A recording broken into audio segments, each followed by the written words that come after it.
سلموا تسليما.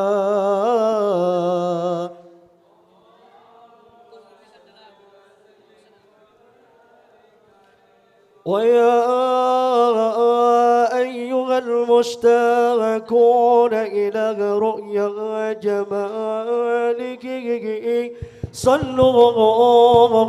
صلوا عليه وسلموا تسليما. اللهم صل وسلم وبارك عليه. ويا من يخطب إصانه ويقطته ومناما صلوا عليه وسلموا تسليما. اللهم صل وسلم وبارك عليه وعلى آله. مولاي صل وسلم دائما أبدا. مولاي صل وسلم دائما أبدا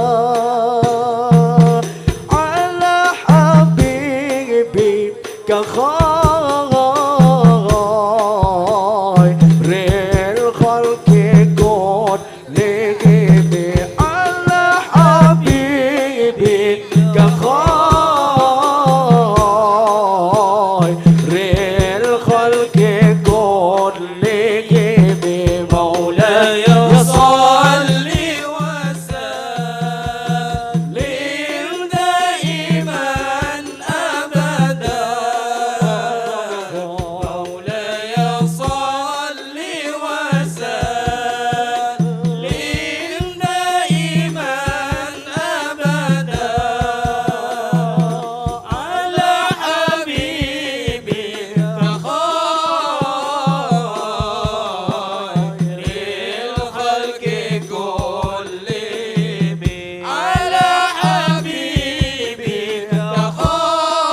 وسلم وبارك عليه وعلى آله.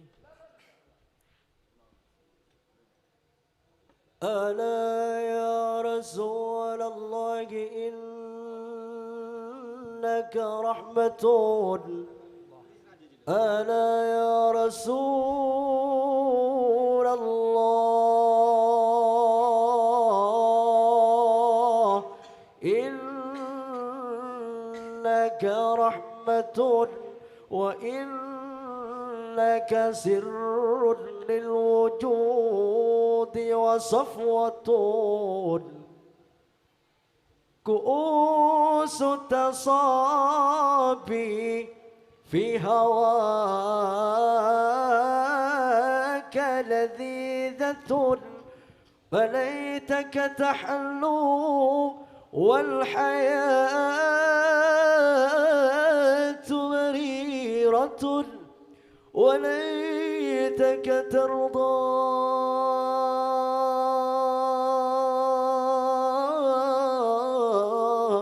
والأنام غضاب. سألتك يا مختار بالحمد والثناء بحق جلال الله والنور والثناء تعطف علينا بالوصال فغمنا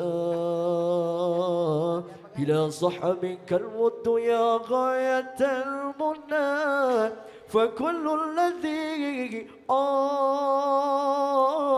فوق التراب فوق التراب تراب تراب.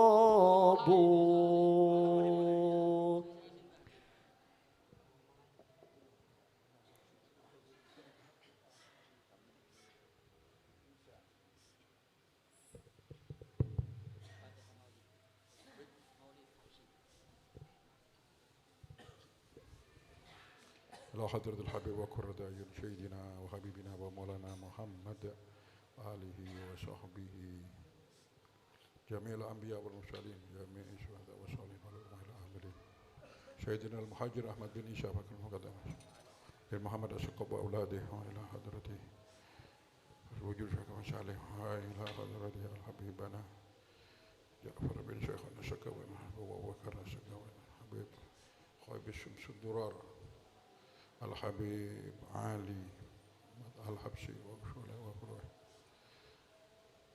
بركاتهم بالخصوص شيخ الوليد عبد الله بن هاني المحضر أخي أبو بكر حضرتي عمر بن أبو بكر المحضر محمد بن أبو بكر المحضر وإلى إخواني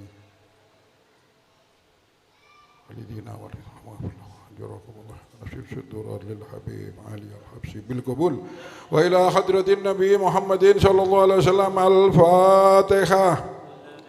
أعوذ بالله من الشيطان الرجيم بسم الله الرحمن الرحيم الحمد لله رب العالمين الرحمن الرحيم مالك يوم الدين إياك نعبد وإياك نستعين اهدنا الصراط المستقيم صراط الذين أنعمت عليهم غير المغضوب عليهم ولا الضالين آمين.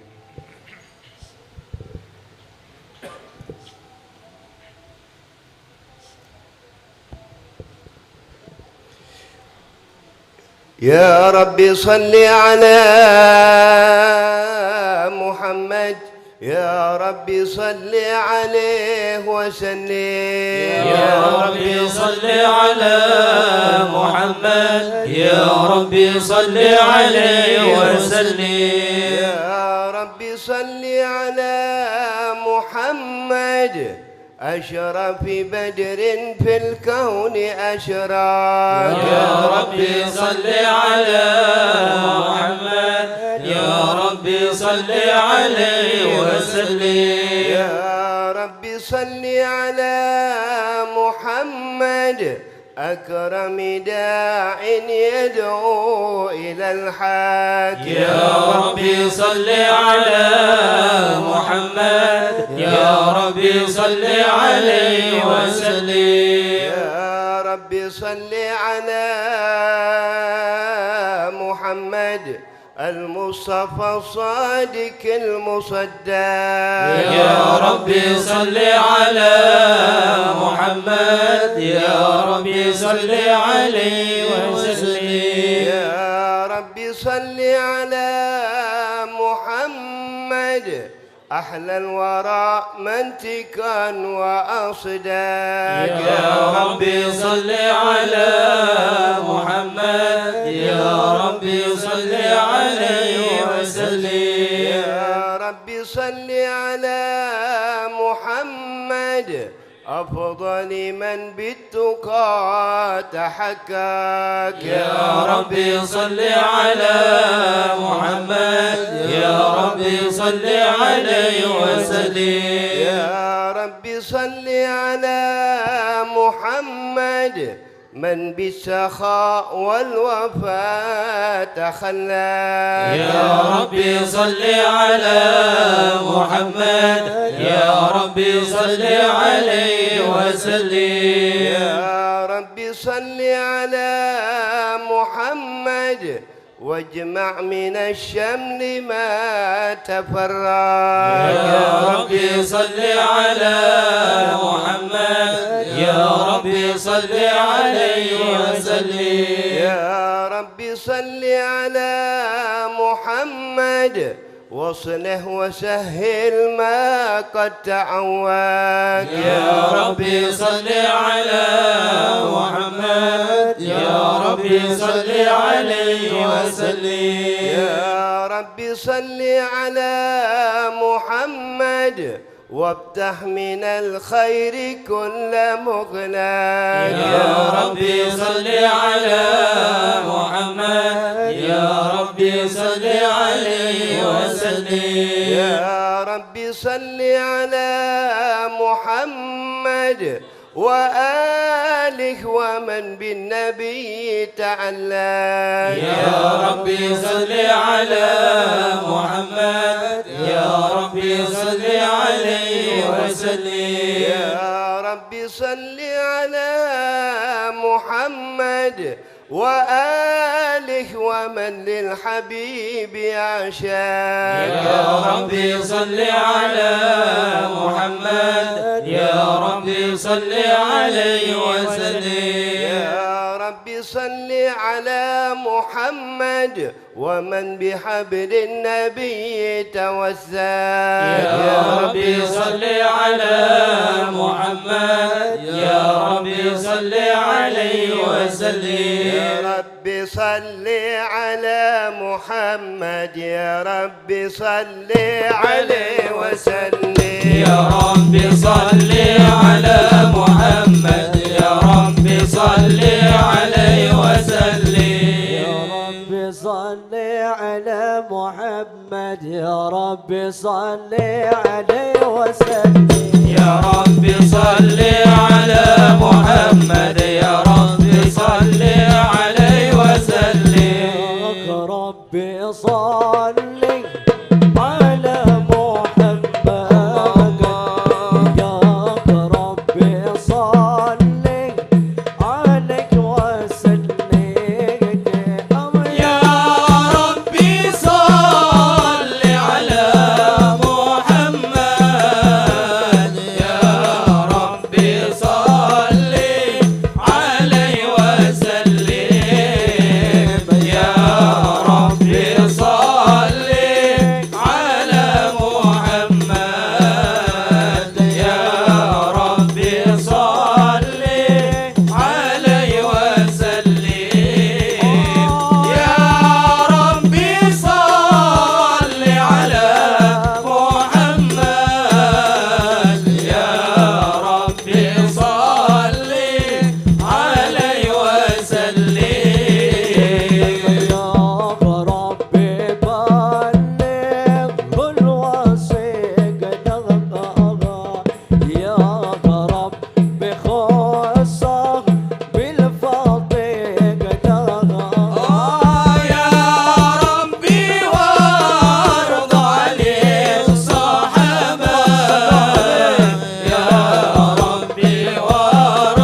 وبارك عليه وعلى آله. أعوذ بالله من الشيطان الرجيم. بسم الله الرحمن الرحيم. إنا فتحنا لك فتحا مبينا ليغفر لك الله ما تقدم من ذنبك وما تأخر ويتم نعمته عليك ويهديك صراطا مستقيما صلى الله عليه وينصرك الله نصرا عزيزا. لقد جاءكم رسول من أنفسكم عزيز عليه ما عنتم حريص عليكم بالمؤمنين رؤوف رحيم صلى الله عليه. فإن تولوا فقل حسبي الله لا إله إلا هو عليه توكلت وهو رب العرش العظيم صلى الله عليه. وما أرسلناك إلا رحمة للعالمين صلى الله عليه. إن الله وملائكته يصلون على النبي يا أيها الذين آمنوا صلوا عليه وسلموا تسليما. اللهم صل وسلم وبارك عليه وعلى آله. اللهم صل وسلم وبارك عليه وعلى آله.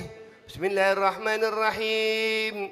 الحمد لله القوي سلطانه الواضح برهانه المبسوط في الوجود كرمه وإحسانه صلى الله عليه. تعالى مده وعظم شانه خلق الخلق لحكمة وطوى عليها علمه وبسط لهم من فائد المنة ما جرت به في أكداره القسمة صلى الله عليه. فأرسل إليه ما أشبه خلقه وأجل عبيده رحمة تعلقت إرادته الأزلية بخلق هذا العبد المحبوب فانتشرت آثار شرفه في عوالم الشهادة والغيوب صلى الله عليه. وما أجل هذا المن الذي تكرم به المنان وما أعظم هذا الفضل الذي برد من حضرة الإحسان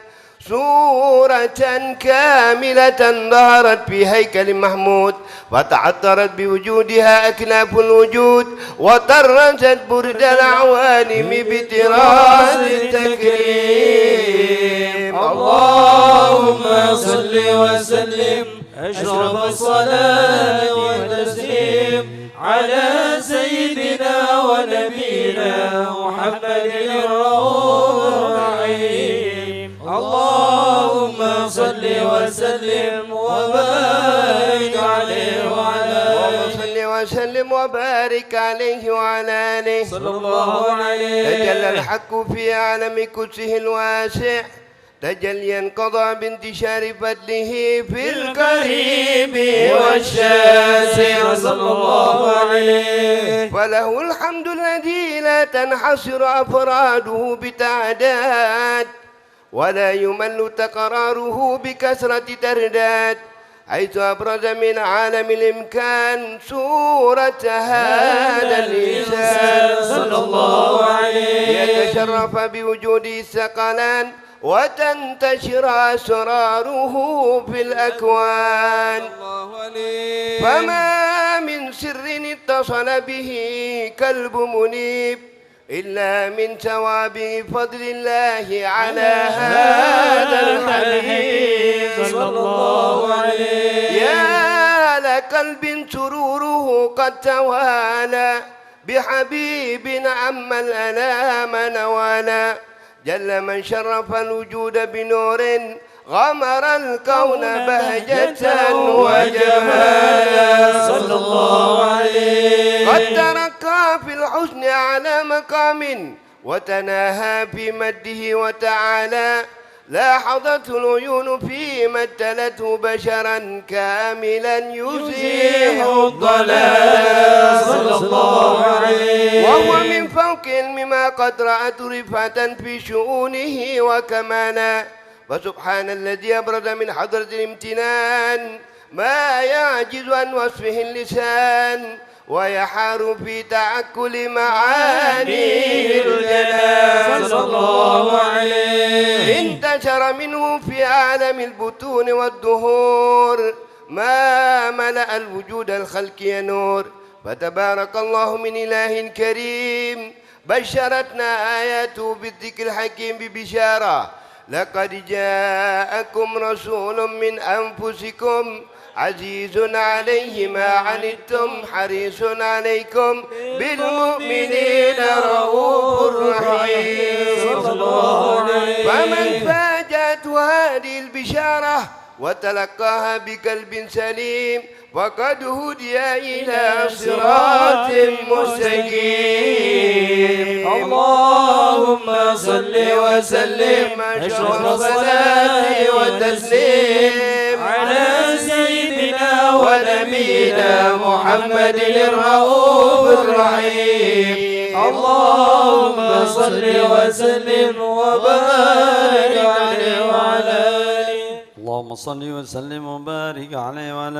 آله صلى الله عليه وأشهد أن لا إله إلا الله وحده لا شريك له شهادة يعرف بها اللسان عما تضمنه الجنان من التصديق بها والإذعان صلى الله عليه تثبت بها في الصدور من الإيمان قواعده وتلو أهل اليقين من سر ذلك الإذعان والتصديق شواهده صلى الله عليه وأشهد أن سيدنا محمد العبد الصادق في قوله وفعله والمبلغ عن الله ما أمره بتبليغه لخلقه من فرضه ونفله صلى الله عليه عبد أرسل الله للعالمين بشيرا ونذيرا فبلغ الرسالة وأدى الأمانة وهدى الله به من الأمة بشرا كثيرا فكان في ظلمة الجهل للمستبصرين سراجا وقمرا منيرا صلى الله عليه فما أعظم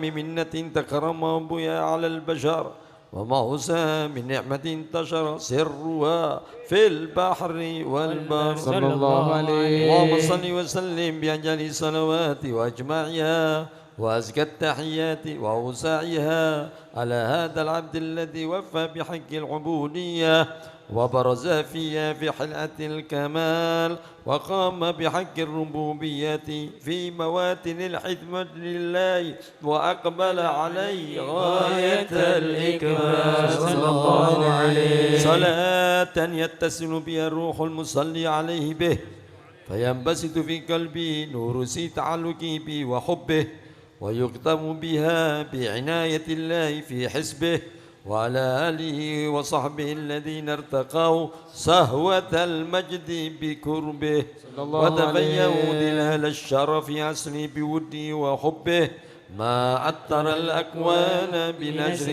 ذكراهم نسيم اللهم صل وسلم أشرف الصلاة والتسليم على سيدنا ونبينا محمد الرؤوف الرحيم اللهم صل وسلم وبارك عليه وعلى آله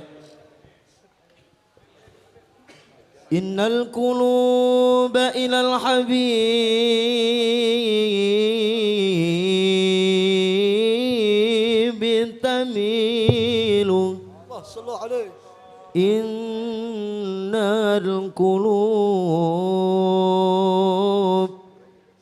إن القلوب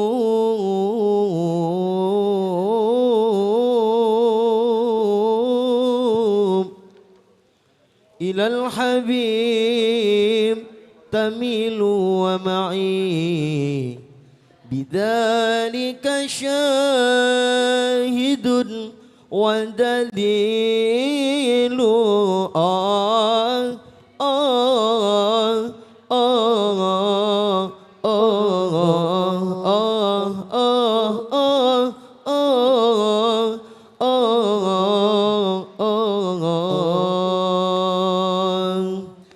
إن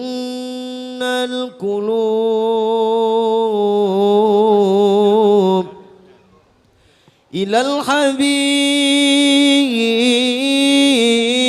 الحبيب تميل الله صلوا عليه ومعي بذلك شاهد ودليل دليل دليل دليل دليل أما الدليل إذا ذكرت حبيبي محمدا صارت دموع العاشقين تسيل يا حبيبي يا حبيبي يا حبيبي كيف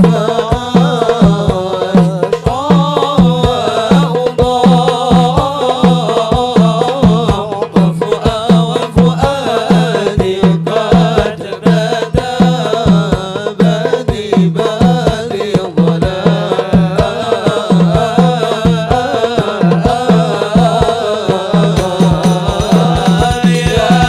حبيبي يا حبيبي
اللهم صل وسلم وبارك عليه صلى الله عليه. أما بعد فلما تعلقت إرادة الله في العلم القديم بظهور أسرار التحسيس للبشر الكريم بالتقديم وتكريم لفظ القدرة الباهرة بالنعمة الواسعة والمنة غامرة صلى الله عليه. فانطلقت بيضة التصوير في العالم المطلق الكبير عن جمال مشهود بالعين هاون الفصل الكمال المطلق والحسن التام والزين صلى الله عليه. وتنقل ذلك الجمال الميمون في الأسلاب الكريمة والبطون فما من صلب ضمه إلا وتمت عليه من الله النعمة وهو القمر التام الذي يتنقل في بروجه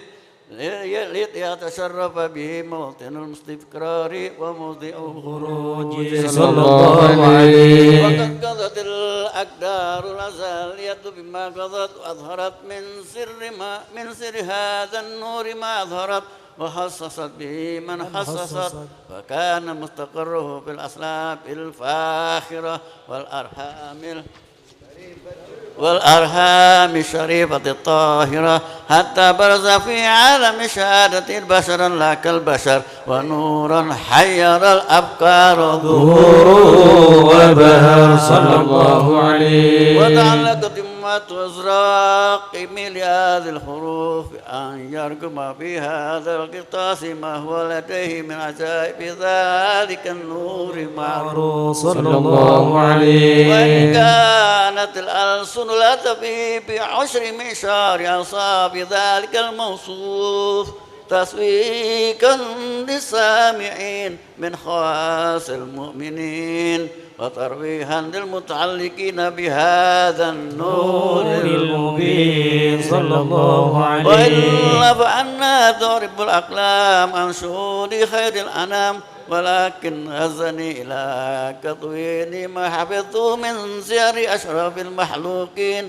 وما أكرمه الله به في موله من الفضل الذي عما العالمين صلى الله عليه. وبقيت رايته في الكون منشورة على مر الأيام والشهور والسنين صلى الله عليه. داعي التعلق بهذه الحضرة الكريمة ولا عد التشوق إلى سماع أوصافها العظيمة ولعل الله ينفع بالمتكلم والسامع ويدخلاني في شفاعة هذا النبي الشافع ويتروحاني بروحي ذلك النعيم. اللهم صل وسلم أشرف الصلاة والتسليم على سيدنا ونبينا محمد الرؤوف الرحيم.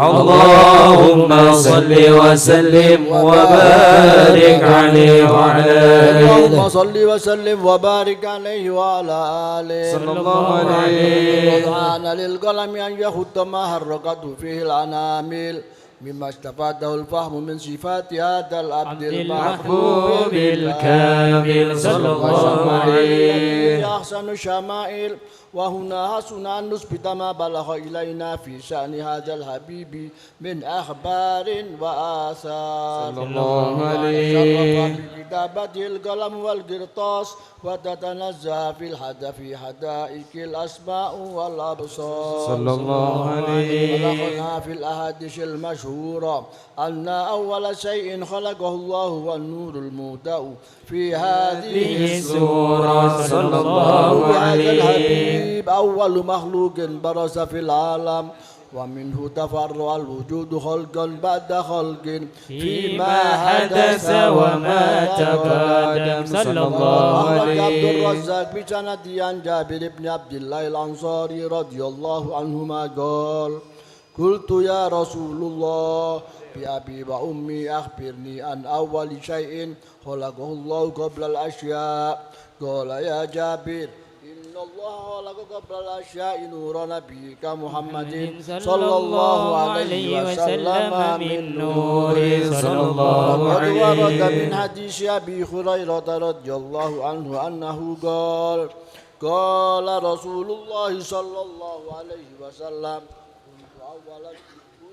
كنت أول النبيين في الخلق وآخرهم في البعث صلى الله عليه. وتعددت الروايات بأنه أول خلق وجودا وأشرهم مولودا.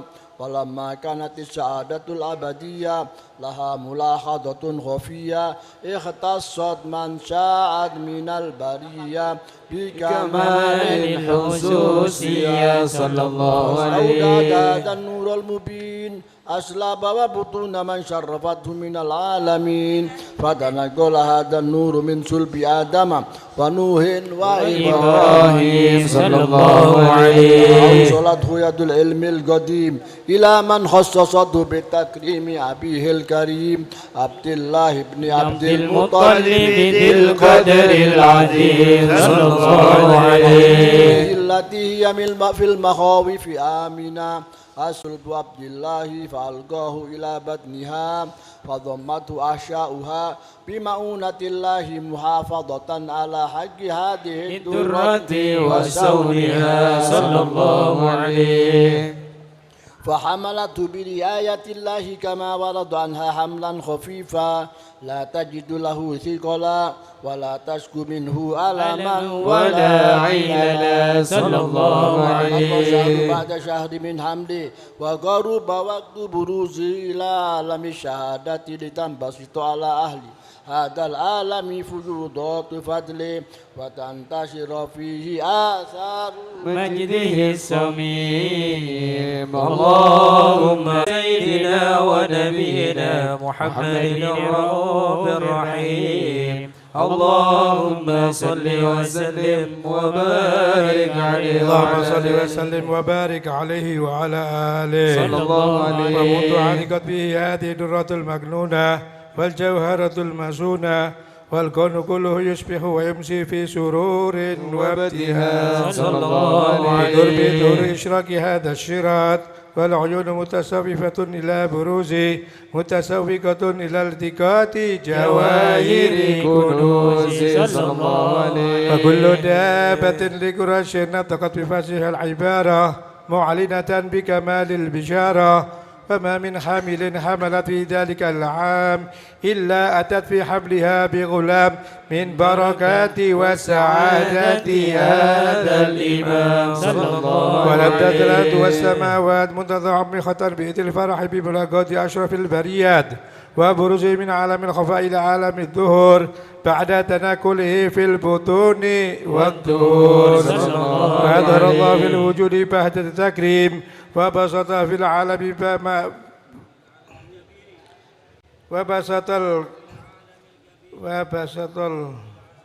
في العليم الكبير مائدة التشريف والتعظيم ببروز هذا البشر الكريم. اللهم صل وسلم أشرف الصلاة والتسليم على سيدنا ونبينا محمد الرؤوف الرحيم. اللهم صل وسلم وبارك عليه وعلى آله. اللهم صل وسلم وبارك عليه وعلى آله صلى الله عليه. فحين قرب أوان وضع هذا الحبيب أعلنت السماوات والأرضون ومن فيهن بالترحيب صلى الله عليه. وأمطار الجود الإلهي على أهل الوجود تثيج وألسنة الملائكة بالتبشير للعالمين تعيد. سبحان الله والحمد لله ولا إله إلا الله والله أكبر سبحان الله والحمد لله ولا إله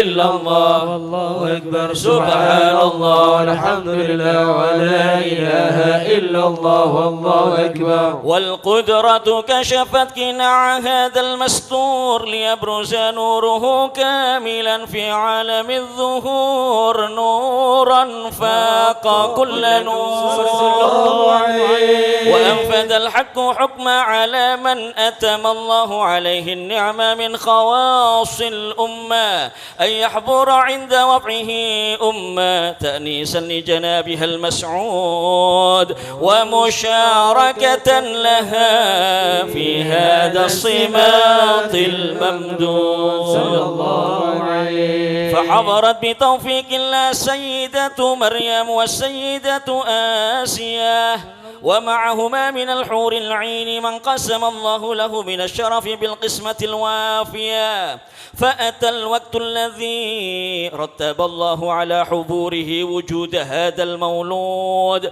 فانفلق صبح الكمال من النور عن عمود وبرز الحامد المحمود مذعين لله بالتعظيم والسجود صلى الله على محمد صلى الله عليه وسلم صلى الله على محمد صلى الله عليه وسلم. اللهم صل على محمد يا نبي سلام عليك يا رسول سلام عليك يا حبيب سلام عليك صلوات الله عليك يا نبي سلام عليك يا رسول سلام عليك يا حبيب سلام عليك صلوات الله عليك. أشرك الكون ابتهاجا بوجود المصطفى أحمد ولأهل الكون أنس وسرور قد تجدد يا نبي سلام عليك يا رسول سلام عليك يا حبيب سلام عليك صلوات الله عليك. فاضربوا يا أهل المساني فهدروا اليمن غرا واستضيئوا بجماله فكفي الحسن تفرد يا نبي سلام عليك يا رسول سلام عليك يا حبيب سلام عليك صلوات الله عليك. مرحبا ولنا البشرى بسعد مرحبا مستمر ليس ينفد مرحبا مرحبا يا نور العين مرحبا مرحبا جد الحسين مرحبا حيث أوتينا عطاء مرحبا جمع الفخر المؤبد مرحبا مرحبا يا نور العين مرحبا مرحبا جد الحسين. فلربي كل حمد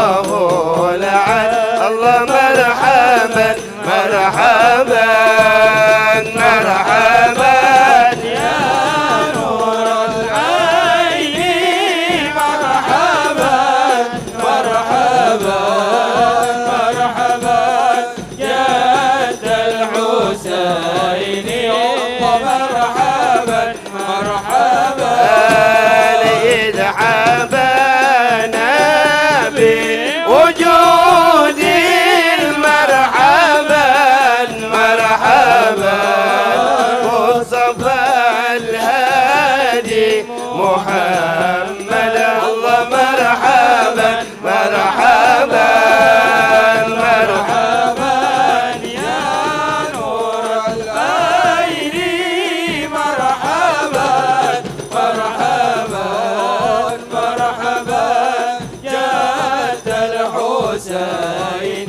الله مرحبا مرحبا رسول الله أهلا بك إن بك نسعد وبجاه يا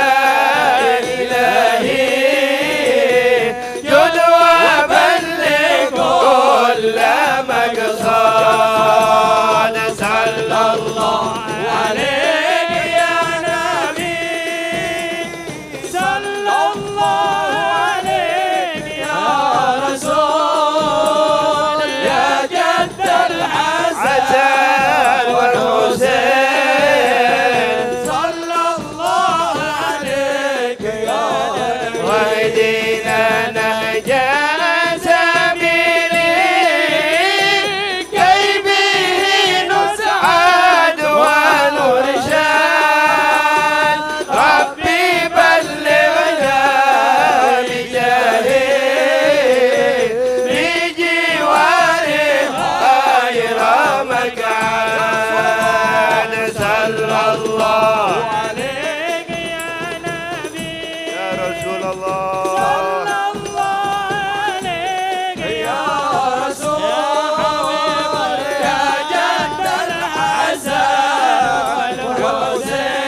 محمد.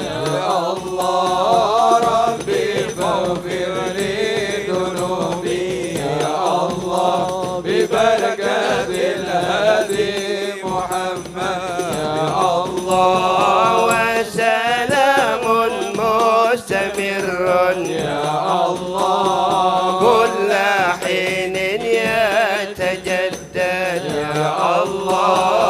ربي فاغفر لي ذنوبي يا الله ببركة الهادي محمد يا الله. صلى الله على محمد صلى الله عليه وسلم.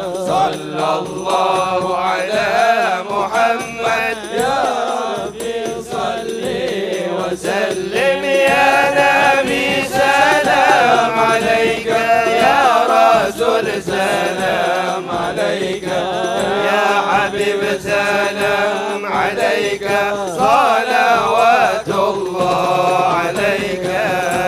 اللهم صل وسلم وبارك عليه وعلى آله.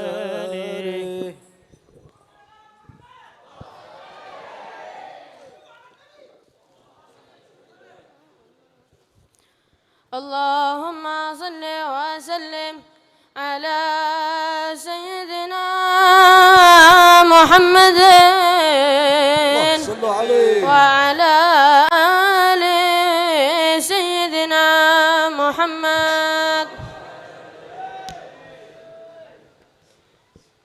يا سيد الرسل يا طاهر يا غاية الكسد والشان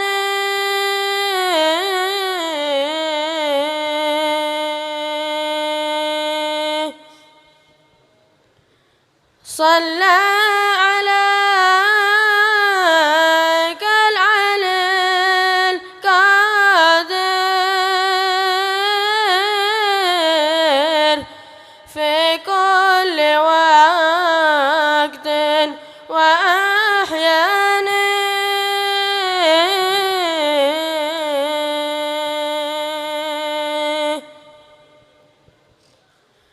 صوت الغنى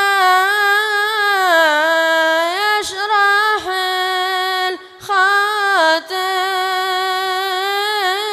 الخاطر تذهب به كل أحزان.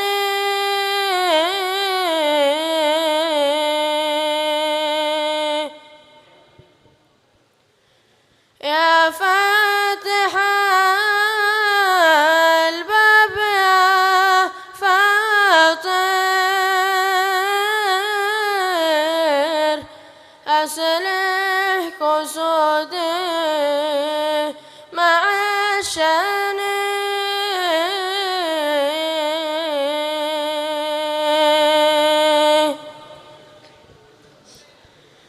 لك جود يا ربنا وافر قد عم قاسي مع الدين.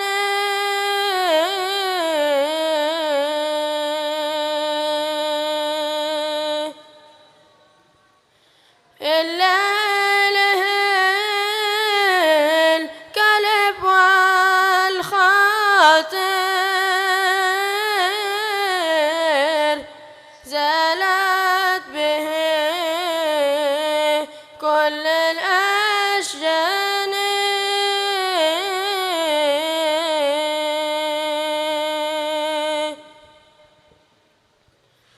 صوت المغاني كما المطر لوح يصحبنا سني.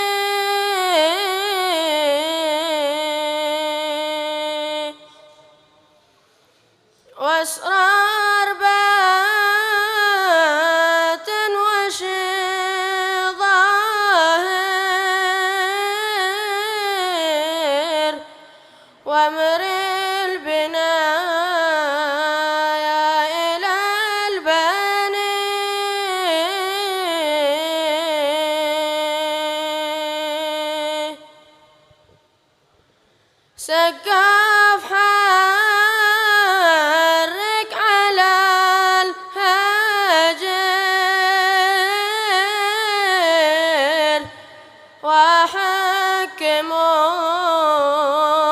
شلت الدنيا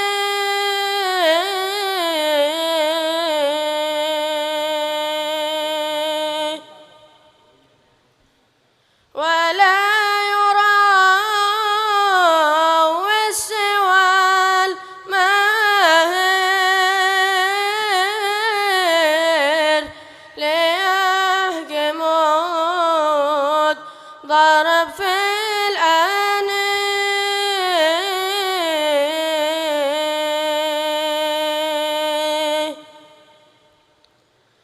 شو عندنا المصطفى حاضر حبيبنا خير إنسان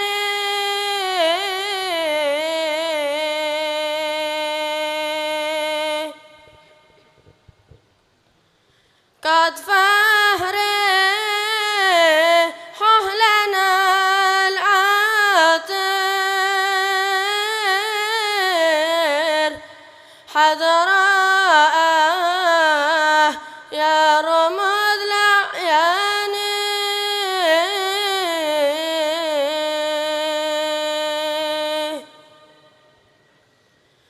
هو نجمنا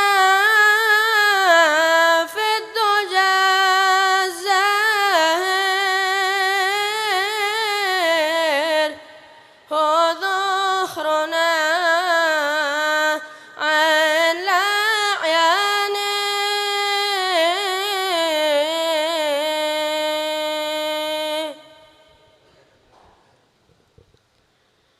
عسى بجاهه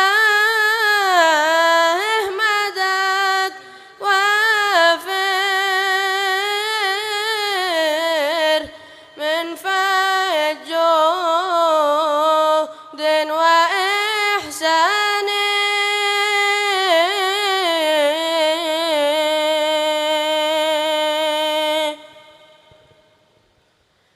بركاتك في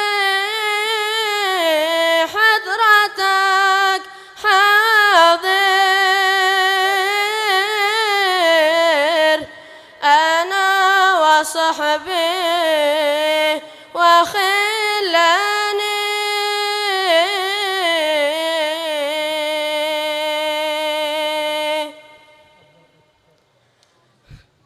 والمكر قد حاك بالمكر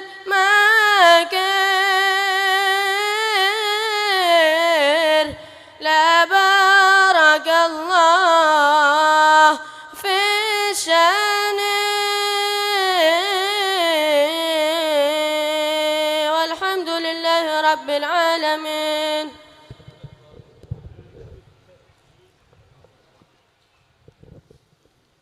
اللهم صل وسلم أشرف الصلاة والتسليم على سيدنا ونبينا محمد الرؤوف الرحيم. وحين برز صلى الله عليه وسلم من بطن أمه برز رافعا طرفه إلى السماء موميا بذلك الرفع إلى أن له شرفا على مجده وسماه. وكان وقت مولد سيد الكونين من الشهور شهر ربيع الأول ومن الأيام يوم الاثنين وموضع ولادته وقبره بالحرمين. وقد ورد أنه صلى الله عليه وسلم ولد مختونا مكحولا مقطوع السرة تولى ذلك لشرفه عند الله أيدي القدرة ومع بروزه إلى هذا العالم ظهر من العجائب ما يدل على أنه أشرف المخلوقين وأفضل الحبائب. فقد ورد عن عبد الرحمن بن عوف عن أمه الشفاء رضي الله عنهما قالت لما ولدت آمنة رضي الله عنها رسول الله صلى الله عليه وسلم وقع على يدي فاستهل فسمعت قائلا يقول رحمك الله أو رحمك ربك. قالت الشفاء فأضاء له ما بين المشرق والمغرب حتى نظرت إلى بعض كسور الروم. قالت ثم ألبسته وأضجعته فلم أنشب عن غشيتني ظلمة ورعب وقشعررة عن يميني، فسمعت قائلا يقول أين ذهبت به؟ قال إلى المغرب وأسفل ذلك عني، ثم عاودني الرعب والظلمة والقشعررة عن يساري، فسمعت قائلا يقول أين ذهبت به؟ قال إلى المشرق. قالت فلم يزل الحديث مني على بال حتى ابتعثه الله، فكنت من أول الناس إسلاما. وكم ترجمت السنة من عظيم المعجزات وباهر الآيات البينات بما يغضي بعظيم شرف عند مولاه، وعن عين يده في كل حين ترعى، وأنه الهادي إلى الصراط المستقيم. اللهم صل وسلم أشرف الصلاة والتسليم على سيدنا ونبينا محمد الرؤوف الرحيم. اللهم صل وسلم وبارك عليه وعلى آله. اللهم صل وسلم وبارك عليه وعلى آله صلى الله عليه. ولقد اتصف صلى الله عليه وسلم من محاسن الأخلاق بما تديك عن كتابته بطون الأوراق. كان صلى الله عليه وسلم أحسن الناس خلقا وخلقا، وأولهم إلى مكارم الأخلاق سبقا، وأوساهم بالمؤمنين حلما ورفقا، برا رؤوفا لا يقول ولا يفعل إلا معروفا، له الخلق السهل واللفظ المحتوي على المعنى الجزل، إذا دعاه المسكين وجبه إجابة معجلة، وهو الأب الشفيق الرحيم لليتيم والأرملة، وله مع سولة أخلاق الهيبة القوية التي ترتعد منها فرائس الأقوياء من البرية، ومن نصر طيبه تطرق الطرق والمنازل، وبعرف ذكره تطيبت المجالس والمحافل. فهو صلى الله عليه وسلم جامع الصفات الكمالية والمنفرد في حلقه وخلقه بأشرف خصوصية، فما من خلق في البرية محمود إلا وهو متلقى عن زين الوجود. أجملت في وصف الحبيب وشأنه، وله الأولى في مجده ومكانه، أوصاف إذ قد على مجدها أخذت على نجم السها بعنانه. وقد انبسط القلم في تدوين ما أفاده العلم وقع مولد النبي الكريم، وحكاية ما أكرم الله به هذا العبد المكرم من التكريم والتعديم والخلق العظيم. فحسن مني أن أمسك عنة الأقلام في هذا المقام، وأقرأ السلام على سيد الأنام. السلام عليك أيها النبي ورحمة الله وبركاته. السلام عليك أيها النبي ورحمة الله وبركاته.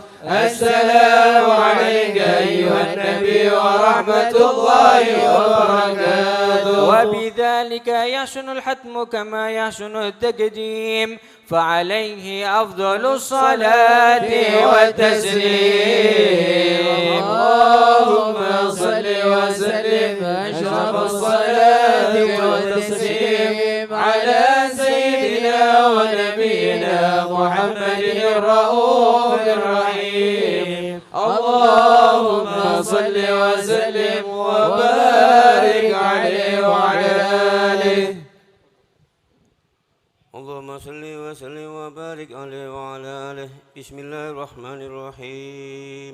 الحمد لله رب العالمين، اللهم صل وسلم على سيدنا محمد في الأولين اللهم صل وسلم على سيدنا محمد في الآخرين اللهم صل وسلم على سيدنا محمد في كل وقت وحين اللهم صل وسلم على سيدنا محمد في الملأ الأعلى إلى يوم الدين اللهم صل وسلم على سيدنا محمد وعلى آله وصحبه أجمعين ولما نظر الفكر من دولة أشرف المحمد يقودا توجهت إلى الله متواصلا بسيد حبيب محمد صلى الله عليه وسلم أن يجعل سعيه مشكورا وعافل به محمودا ويكتب عملي في أعمال المقبولة وتوجهي في توجه خالق الصلاة والصلاة الموصولة اللهم يا من لا تتوجه الأعمال فتعود ظافرة وعلى باب جديد حد الرحال فتشمل الفيوضات الغامرة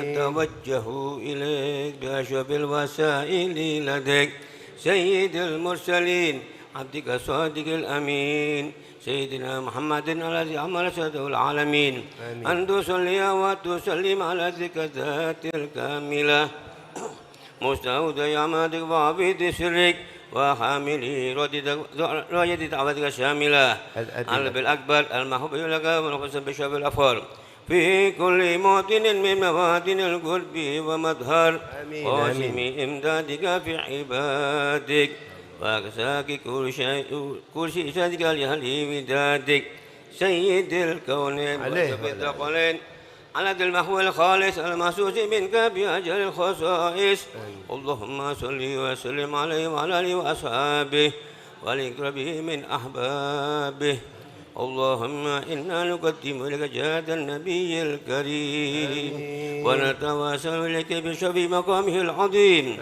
أن تلاحظنا بحركاتنا وسكناتنا بعين عنايتك وأن تحفظنا بجميع أطوارنا وتقلباتنا بجميل رعايتك وحسين وقايتك آمين وأن تبلغنا من شرف قلبي إليك وإلى هذا الحبيب غاية آمالنا وتقبل منا ما تحركنا به من نياتنا وأعمالنا وتجعلنا في هذا الحبيب من الحاضرين وفي طريق اتباعه من السالكين ولحقك وحقه من المعدين ولهدي من الحافظين اللهم إنا لنا في رحمة خاصة فلا تحرمنا وذنونا جميلة يا وصلتنا إليك فلا تخيبنا آمنا بك وبرسولك وما جاء به من الدين وتوجهنا به إليك المشفعين أن تقابل المذنب منا بالغفران والمسيء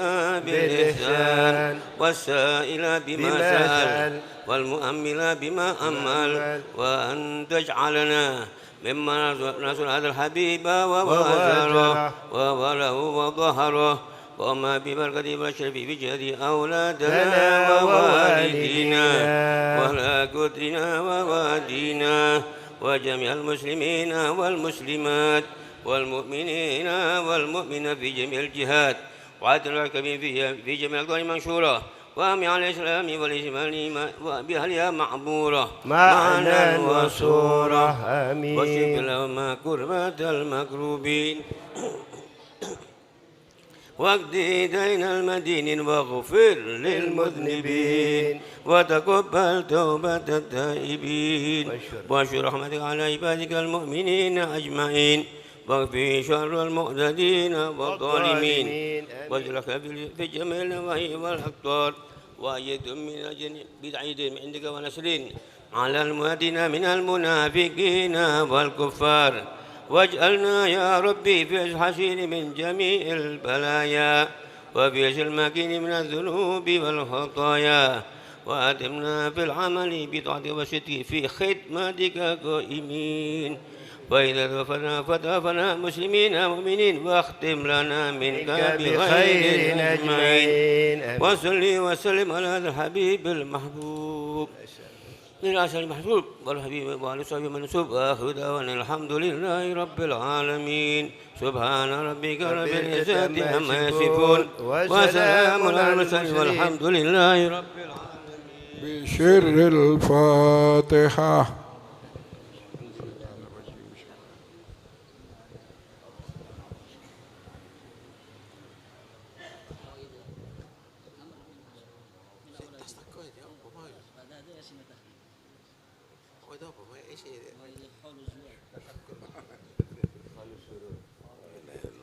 Assalamualaikum warahmatullahi wabarakatuh.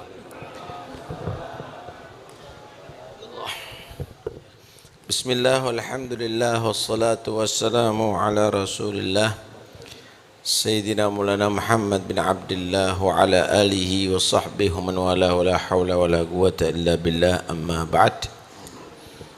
Para habaib, para ulama yang saya hormati, khususnya keluarga besar almarhum ila rahmatillahil qayyum al-habib Abdullah bin Ali al-Mihdar, yang kami hormati pula kedua mempelai al-walad al-mubarak insyaallah Mustafa bin Umar bin Abi Bakar al-Mihdar. Semoga insyaallah keduanya jadikan jodohan yang sejati, serasi, sehati, dunia sampai akhirat insyaallah. Keluarganya akan jadikan keluarga yang sakinah, terbentuk dalam keduanya mawaddah dan rahmah. Dari keduanya insyaallah akan keluar turunan anak-anak yang salihin dan salihat. Amin ya rabbal alamin. Hadirin dan hadirat yang dirahmati Allah subhanahu wa ta'ala, ini temanya yang bingung ini. Bicara masalah haul itu kematian, bicara masalah kawin itu kebahagiaan. Hadirin sekalian rahmati Allah subhanahu wa ta'ala, perlunya kawin itu diantaranya adalah supaya punya turunan yang baik. Baga'un naslit tayyib, untuk melestarikan turunan yang bagus. Karena itu perkawinan ini bukan hanya sekedar kebutuhan seksual, bukan hanya sekedar kebutuhan biologis, tapi untuk punya turunan yang baik, saudara. Anak itu adalah penting. Anak itu adalah penting. Bagaimana para anbiya Allah memohon kepada Allah subhanahu wa ta'ala untuk dikaruniakan anak yang soleh. Rabbi ja'alni muqimas salati wa min dzurriyyati.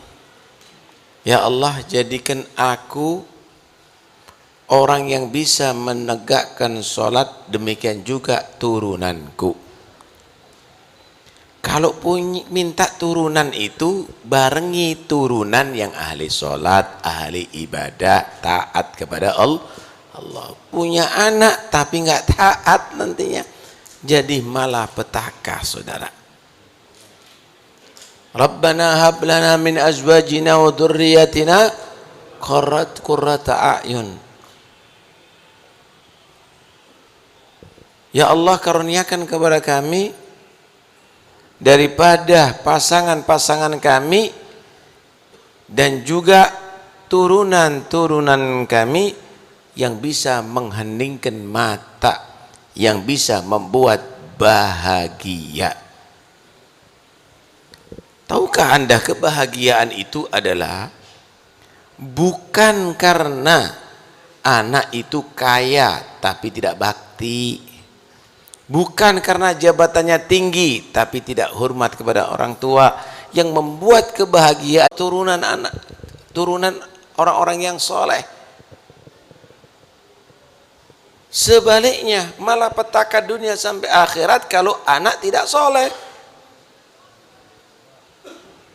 Di dunia udah durhaka, kalau mati nggak berpikir keadaan orang tua, kalau nanti ada di mahsyar justru menjadi penuntut pertama orang tua. Kalau orang tua itu tidak mengajarkan pendidikan yang baik. Awwalu ma yata'allaqu birrajul yaumal qiyamah ahlu wa auladuh fayugifunahu baina yadayillah wa yaquluna ya rabbana khudh lana min haqqina minhu fa innahu ma yu'allimuna ma najhal wa yut'imuna al-haram wa nahnu la na'lam. Pertama pertama nanti yang menjadi penuntut manusia di hari kiamat adalah keluarganya dan anak-anaknya. Mereka akan menuntut di hadapan Allah, menjadikan orang tuanya menjadi terdakwa, dan Allah menjadi ahkamul hakimin, sambil menyatakan, ya Allah, orang tuaku ini, suamiku ini tidak melaksanakan kewajiban untuk kami. Kami menuntut ya Allah untuk mereka membayar hak-hak kami.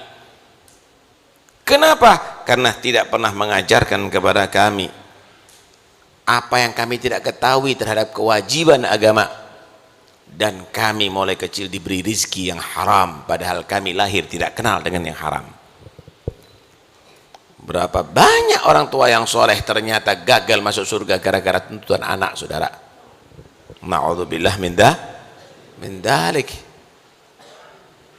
Karena itu awas, hati-hati. Yang anda cintai akan menjadi musuh utama nanti di hari kiamat kalau anda tidak didik dengan yang baik. Disinilah Nabi menyatakan, rahimallahu walidan a'ana waladahu ala birrih. Semoga Allah memberikan rahmat kepada ayah yang membantu anaknya untuk menjadi bakti kepadanya. Masih ingat orang-orang tua dulu itu? Anak dibiasakan pagi itu salaman, cium tangan. Masih kita ingat dulu kalau sekolah, cium tangan dulu kepada abah dan umi. Kalau kita cium kepada umi, diingatkan, sudah salaman sama abah. Kalau sama abah, udah salaman sama umi. Pulang dari sekolah, kalau kita masuk rumah nggak pakai salam, ditegur, suruh keluar dulu. Kasih salam, assalamualaikum, waalaikumsalam. Salaman lagi sama orang tua. Salaman lagi sama orang tua. Begitu pendidikan ya ikhwani. Sekarang kadang-kadang anak tidak salaman sehari, tidak ada teguran daripada orang tua. Masih ingat orang tua dulu bagaimana mendidik? Kalau anak tadi itu duduk di atas baduk misalnya, di atas kursi, orang tuanya di bawah, kudu kata orang Jawa, kudu gak oleh dosa. Sekarang gak ada pendidikan yang demikian, saudara. Tidak ada pendidikan yang demikian. Tuh lihat bagaimana, mudah-mudahan anak kita menjadi anak yang soleh. Dikatakan Sayyidina Ali Zainal Abidin, Sayyidina Ali Zainal Abidin dikatakan ibunya belum pernah melihat punggung anaknya. Kenapa? Karena setiap bertemu dengan ibunya, beliau tadi itu mundur kalau mau keluar, nggak pernah membelakangi ibunya. Kifil akhlak. Dan beliau sulit untuk makan bersama ibunya. Ditegur, kenapa nggak makan bersama ibu? Bagaimana jawabannya? Aku khawatir membuat ibu kecewa. Kok bisa? Ya, mungkin ada di situ daging, kuah, atau makanan yang ada di situ yang ibu berminat makan ada di sana. Ternyata aku dahului. Akhirnya membuat ibuku kecewa. Allahu Akbar. Mudah-mudahan anak kita menjadi anak yang soleh ya ikhwani.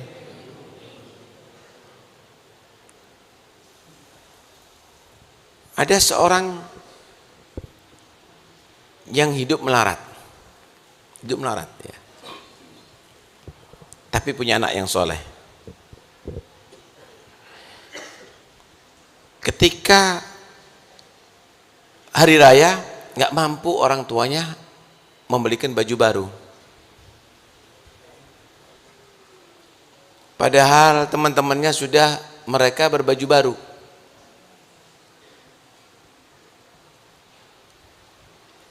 Ayahnya sama ibunya ini menangis. Ya Allah, Setahun sekali aku tidak mampu untuk membuat bahagia anakku, padahal anakku selalu hormat kepada aku. Melihat orang tuanya menangis di hari raya, anak ini tanya, Pak, Bu, kenapa menangis? Aku menangis karena kamu, wahai anakku.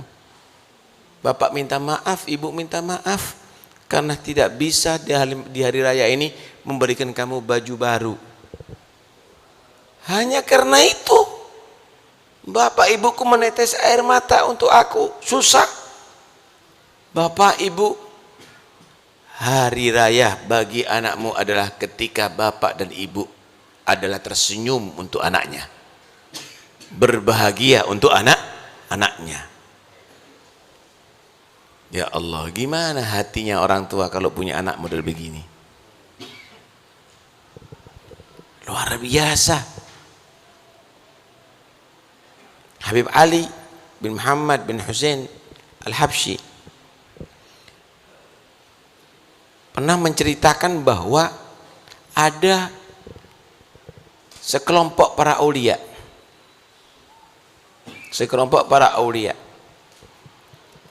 Mereka punya karamah dan mereka memang orang ahli ibadah. Tapi di antara sekian banyak ada satu di antara mereka ibadahnya biasa-biasa, tapi karomahnya, keramatnya lebih unggul daripada yang lainnya. Apa keramatnya, saudara? Kalau dia sumpek, sedih, Allah izinkan dia menikmati nikmat surga. Selesai, kembali lagi ke alam dunia.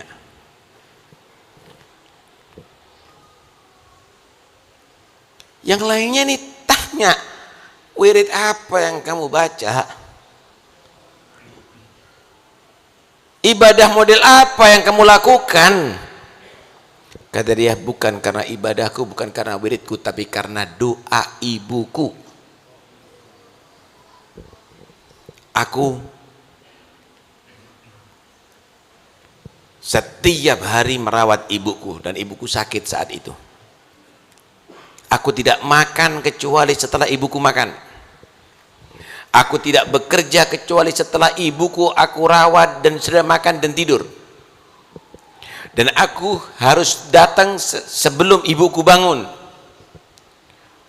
Aku memulai setiap hariku dengan mencium tangan ibuku, dahi ibuku, lutut ibuku. Akhirnya satu saat ibuku merasa puas dengan aku. Dia memohonkan kepada Allah, ya Allah, jangan engkau matikan anakku kecuali setelah engkau masukkan surga berkali-kali. Allahu Akbar. Habib Ali bin Muhammad bin Hussein Al-Habsyi sendiri, di masa ibunya beliau pernah mengatakan apa? Demi Allah, aku belum pernah merasa punya harta di masa hidup ibuku. Aku dan semua aku miliki adalah milik ibuku.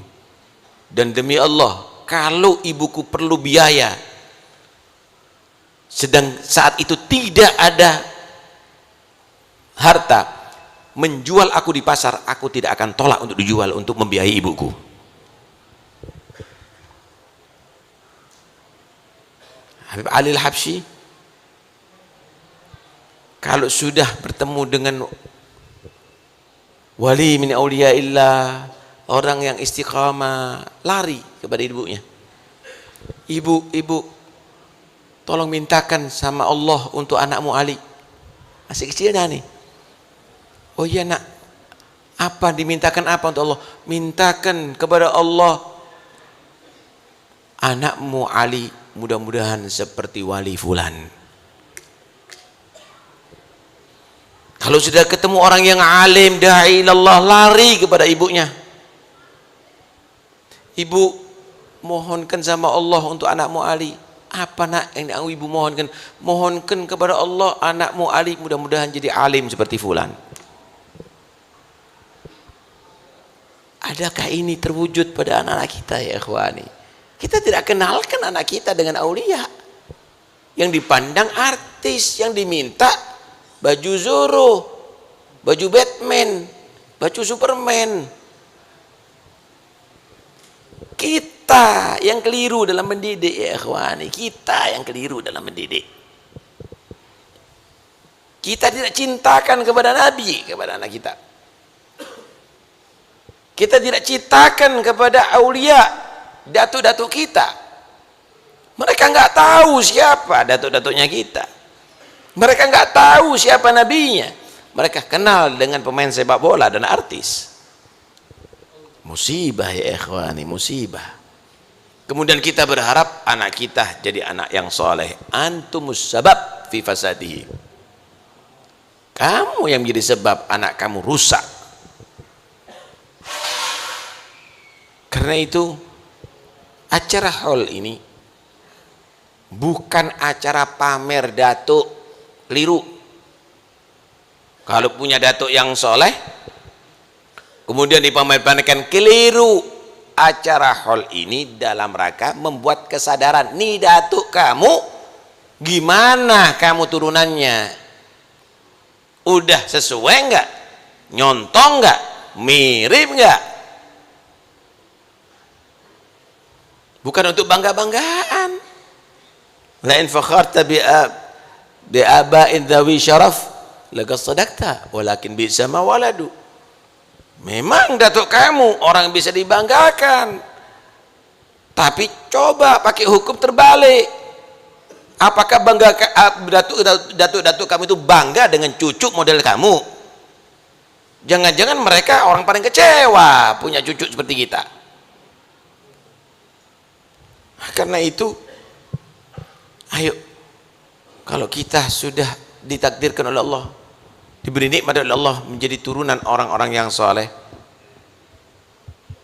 dan kamu semuanya bisa bangga dengan datuk-datuk kamu yang soleh, maka jangan menjadi anak-anak yang mengecewakan datuk-datuk kamu yang soleh.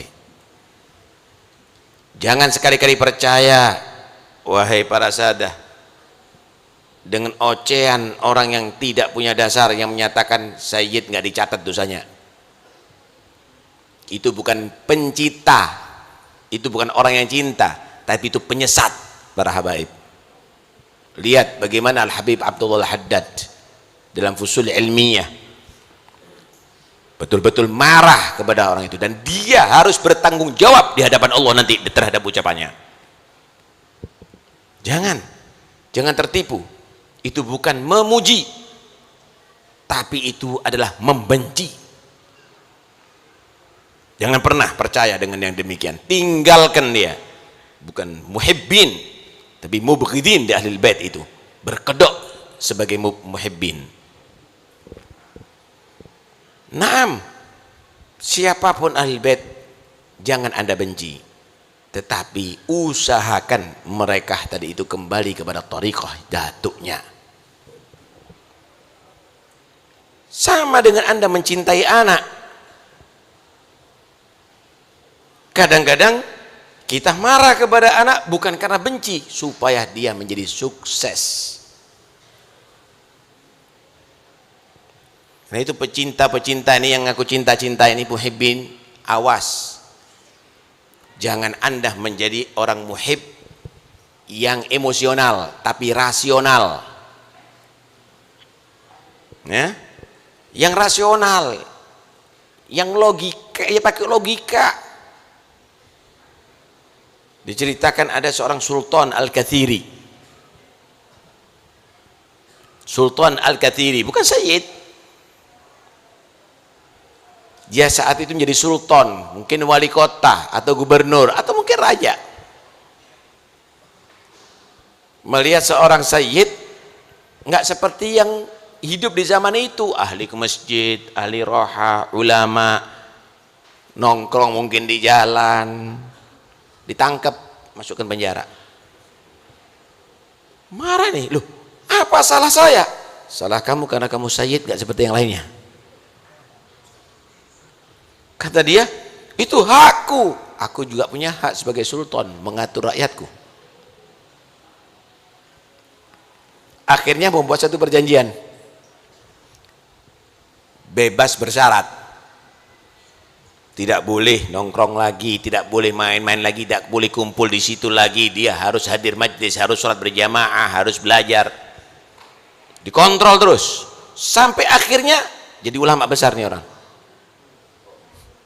Setiap dia mau mengajar, setiap dia mau mengajar, sebelum Fatihah kepada Faqihul Muqaddam, kepada datuk-datuknya, Fatihah kepada Sultan Al-Kathiri ini. Ditanya, ditegur, kenapa kamu enggak Fatihah dulu kepada datuk kamu, kok Sultan Al-Kathiri? Kata dia, kalau bukan karena jasanya dia, ana sendiri mungkin tidak kenal dengan datuk-datukku. Ada mahabbah. Kira-kira pantas ada orang yang ngaku cinta kepada orang tua, kemudian dia tadi itu, karena aku cinta sama orang tua aku jepitkan tanganku. Ini kan bodoh. Demi cintaku maka aku sakiti diriku. Ini kan bodoh. Ada orang-orang begitu kan. Ini namanya mahabbah emosional, bukan rasional. Cinta emosional, menyakiti diri karena mengikuti Sayyidina Husain misalnya. Karena itu ini cinta emosional, cinta yang nggak logis. Cinta kepada Ahlul Bait juga begitu, cinta yang rasional, jangan cinta yang model begini, kacau nanti. Saya mau tanya, kalau tangan Anda kotor, apa yang harus Anda lakukan? Apakah Anda karena jijik dengan kotoran itu berarti Anda potong tangan Anda? Kalau kaki Anda luka, apa yang harus dilakukan? Apakah karena luka kakinya berarti Anda amputasi? Enggak, dirawat. Jangan sampai infeksi, tangannya dibersihkan. Begitu juga kalau Anda melihat Ahlul Bait, keluarga Nabi ada yang enggak benar akhlaknya, bukan diputus, bukan dibenci, tapi usahakan bersihkan mereka daripada akhlak yang tidak baik, daripada akidah yang sesat dan seterusnya. Kenapa? Karena mereka adalah turunan orang yang baik. Cintai mereka karena Nabimu Muhammad, cintai mereka karena datuk-datuknya kamu. Dan kita Ahlul Bait ini apa sih? Kita dimuliakan oleh orang ini kenapa? Karena datuk kita kan ya ikhwani.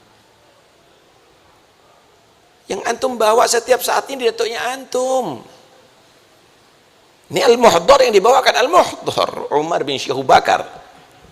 Yang As-Segaf ini yang dibawa As-Segaf Abdurrahman bin Muhammad As-Segaf. Yang lain terus juga begitu. Datuk-datuknya, jaga kehormatan mereka, kemuliaan mereka. Ketika Anda masuk ke tempat yang tidak diridhoi Allah, maka kamu membawa nama datuk kamu loh. Taufik As-Segaf masuk diskotik misalnya, dibawa datuknya saudara, dibawa datuknya. Taufik As-Segaf nggak sholat, dibawa saudara datuknya. Padahal mereka gutub, orang pilihan Allah subhanahu wa ta'ala. Siapa yang berusaha? Ajib. Jadi kan slogannya bagi sebagian dalam satu syair, nahnu wa in ahsabuna karumat, lasna wa in ahsabuna karumat, yauman alal ansabi nattakilu, nabdi kama kanat awailuna, tabni wa naf'alu mithla ma fa'alu. Bukan tipe kami, walaupun kami daripada keluarga yang mulia, kami hanya mengandalkan nasab kami. Bukan tipe kami, bukan kriteria kami, tapi kami adalah akan membangun apa yang telah dibangun oleh datuk-datuk kami. Kami akan berbuat dan berbicara sebagaimana mereka berbuat dan berbicara. Ini yang akan bisa membuat mereka bangga saudara. Karena itu yang membuat kecewa datuk-datuk kita kalau kita tidak mengikuti mereka, kita mengikuti orang lain saudara. Hayyar bi'agli wa fi mitrih tahirul ugul, mailul furu'iz zakiyah an tariqil usul. Membuat bingung, pantas bingung orang itu. Kenapa? Turunannya nggak ngikuti datuknya. Padahal datuk-datuknya orang-orang suci, orang-orang istimewa, a'immah. Ajib. Inti meragukan datuk ente, ini orang baca rotibnya datuknya ente. Ini orang-orang semuanya ngikuti torigo datuknya ente ikut torigo lain. Otak siapa ini? Senewen model apa saudara? Hah? Wa mimma yasurul qalba minni luzumukum tariqata abai wa ahli wa ajdadi. Termasuk bagian daripada yang membuat hati kami bahagia, kamu tetap melazimi, berpegang teguh jalurnya datuk-datuk kami, orang-orang tua kami. Saya yakin Anda akan kecewa kalau anak Anda tidak nurut dengan Anda. Wakif datuk-datuk Anda. Ayo, mudah-mudahan insyaallah ini kan juga termasuk niatnya kawin supaya punya turunan yang baik. Didik untuk mengikuti salaf, cintakan kepada salafnya kamu, jangan sampai keluar daripada tariqah mereka. Dan kita ayo kita tuntut diri kita kembali lagi ke tariqatul salaf, kembali lagi, dan jangan kita menjadi orang yang bodoh dan dungu hanya karena label kemudian Anda hanya mengikuti label madu tapi isi homer saudara, maka itu adalah pemalsuan. Label orang soleh, label ahlul bait tapi akhlak tidak ahlul bait, maka itu bisa pemalsuan nantinya saudara. Mudah-mudahan insyaallah Allah membuka hati kita, membalikan kita kepada tariqatus salaf insyaallah, dan mudah-mudahan insyaallah kita menjadi pewaris dan penerus mereka, dan mudah-mudahan insyaallah keluarga kita jadikan keluarga yang sakinah, mawaddah dan rahmah.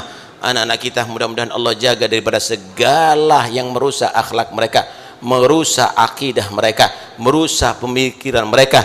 Dijadikan kita menjadikan khairu khalaf li khairi salaf, sebaik-baik penerus daripada salafnya yang soleh yang baik-baik. Amin ya rabbal alamin. Wa sallallahu ala sayyidina Muhammad wa alihi wasallam. Alhamdulillah rabbil alamin. Wassalamualaikum warahmatullahi wabarakatuh.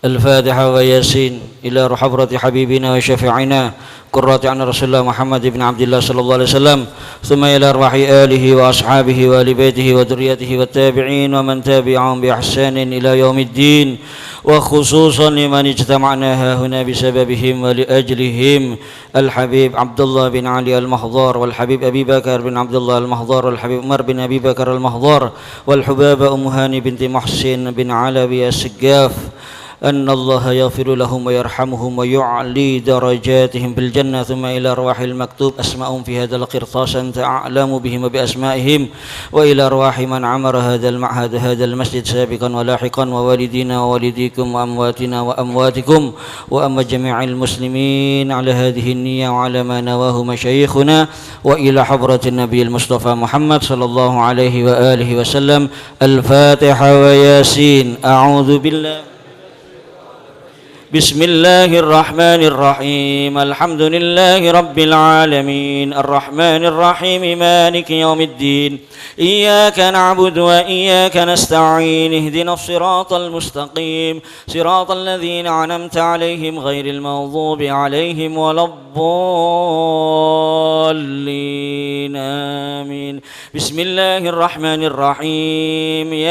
ياسين والقرآن الحكيم إنك لمن المرسلين على صراط مستقيم، تنزيل العزيز الرحيم لتنذر قوما ما أنذر آباؤهم فهم غافلون، لقد حق القول على أكثرهم فهم لا يؤمنون، إنا جعلنا في أعناقهم أغلالا فهي إلى الأذقان فهم مقمحون، وجعلنا من بين أيديهم سدا ومن خلفهم سدا فأغشيناهم فهم لا يبصرون، وسواء عليهم أنذرتهم أم لم تنذرهم لا يؤمنون، يؤمنون إنما تنذر من اتبع ذكر وخشى الرحمن بالغيب فبشر مغفرة وأجر كريم إنا نحن نحيي الموتى ونكتب ما قدموا وآثارهم وكل شيء أحصيناه في إمام مبين واضرب لهم مثلا أصحاب القرية إذ جاءها المرسلون إذ أرسلنا إليهم اثنين فكذبوهما فعززنا بثالث فقالوا إنا إليكم مرسلون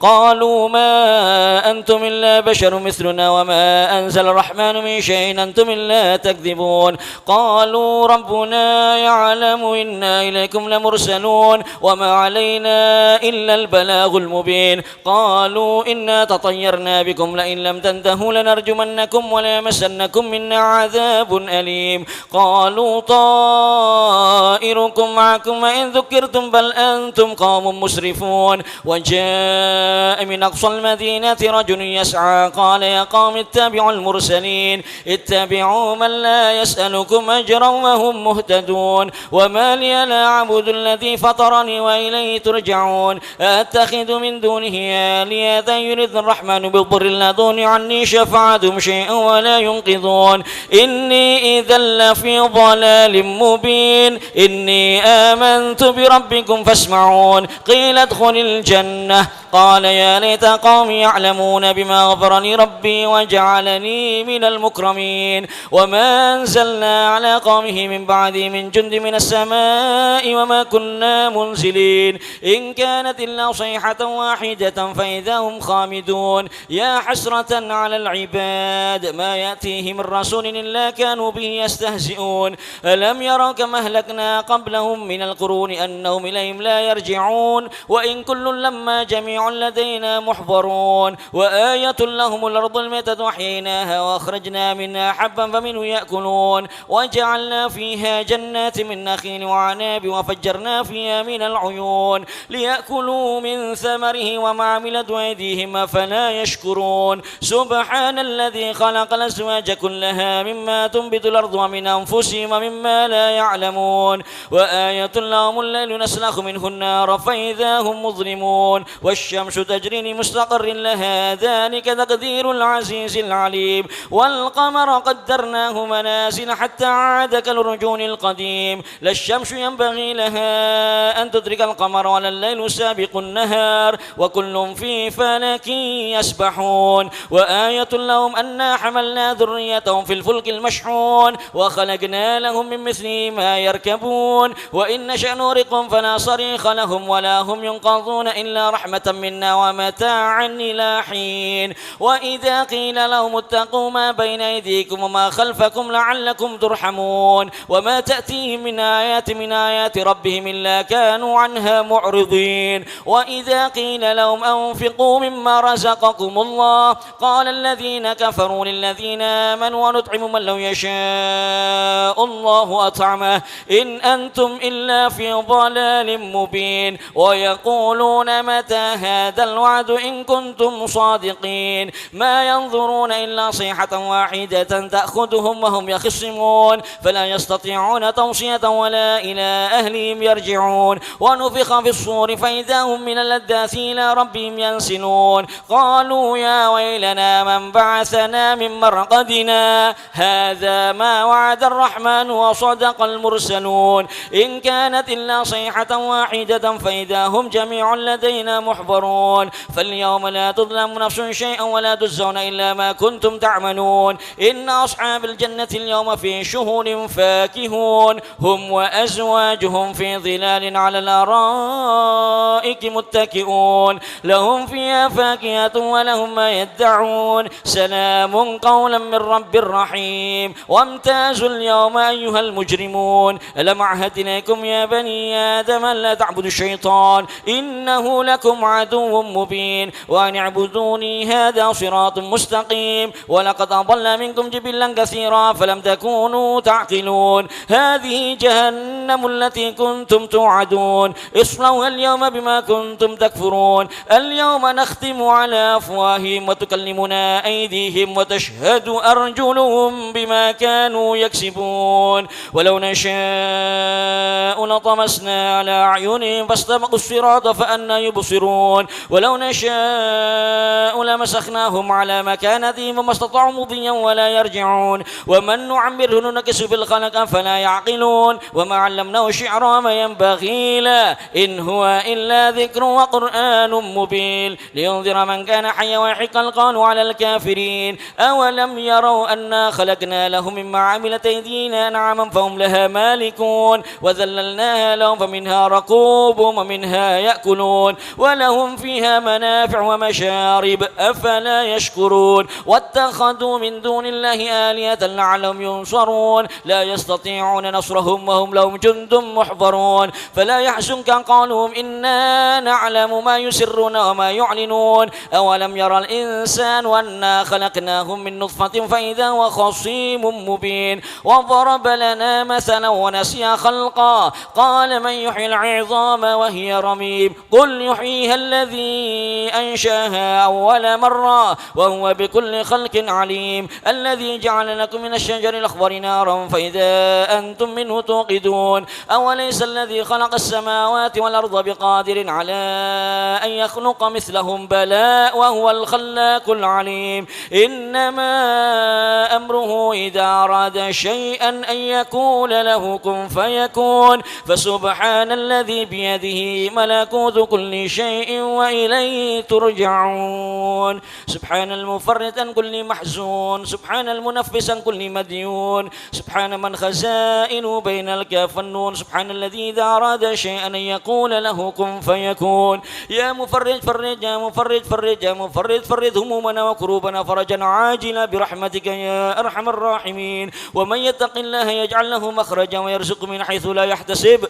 ومن يتوكل على الله فهو حسبه إن الله بالغ أمره قد جعل الله لكل شيء قدرا اللهم صل وسلم على سيدنا محمد وعلى آل سيدنا محمد اللهم إنا نستحفظك ونسألك أدياننا وأبداننا وأنفسنا وأهلنا وأولادنا وأحبابنا وكل شيء أعطيتنا اللهم اجعلنا وإياهم في كنفك وأمانك وجوارك وعيادك من كل شيطان مريد وجبار عنيد وذي عين وذي بغ ومن شر كل ذي شر إنك على كل شيء قدير اللهم جملنا بالعافية والسلامة اللهم جملنا بالعافية والسلامة اللهم جملنا بالعافية والسلامة وحققنا بالتقوى والاستقامة وأعذنا وإياه من موجبات الندامة في الحال والمآل إنك سميع الدعاء اللهم اغفر لنا ولوالدينا ولأولادنا ولمشايخنا ولإخواننا في الدين ولأصحابنا وأحبابنا ولمن أحبنا فيك ولمن أحسن إلينا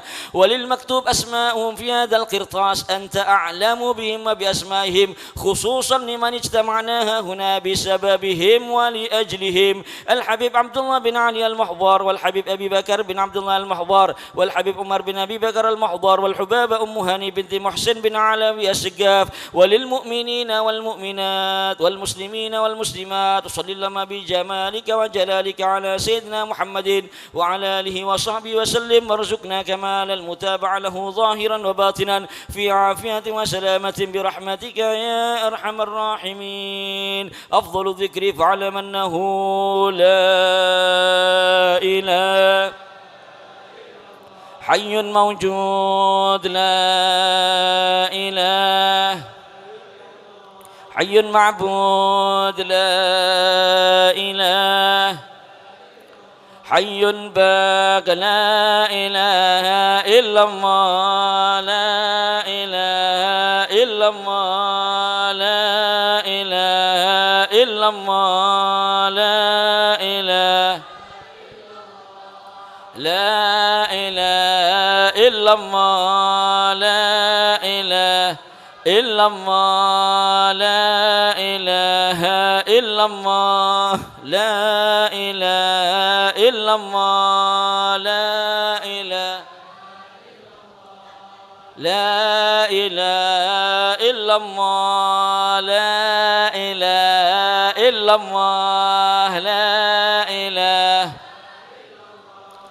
لا إله إلا الله لا إله إلا الله لا إله إلا الله لا إله إلا الله لا إله إلا الله لا